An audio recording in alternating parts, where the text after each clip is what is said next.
கீழக்காய் நெல்லி, கீழா நெல்லின்னு சொல்லுவாங்க.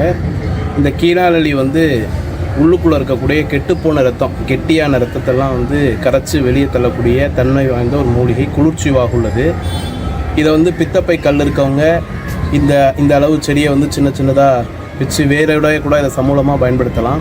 இதோட ஒரு 2-3 பூண்டு பல் சேர்த்து காலை மாலை கஷாயம் பண்ணி சாப்பிட்டுட்டு இருந்தாங்கன்னா பித்தப்பை கல்லெல்லாம் நல்லா கரையும். மஞ்சக்காமாலைக்கு இது ஒரு நல்ல மருந்து அப்படிங்கிறது எல்லாருக்கும் தெரியும்.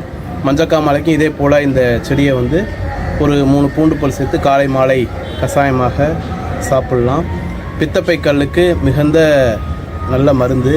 அது மட்டும் இல்லாமல் நீரெரிச்சல், நீர்க்கடுப்பு உள்ளவங்களும் இந்த மாதிரி கீழா நெல்லி பூண்டை வந்து வேக வச்சு காலையில் சாயந்தரம் குடித்தாங்கன்னா நீரெரிச்சல், நீர்க்கடுப்பு அதெல்லாம் சரியாக போயிடும்.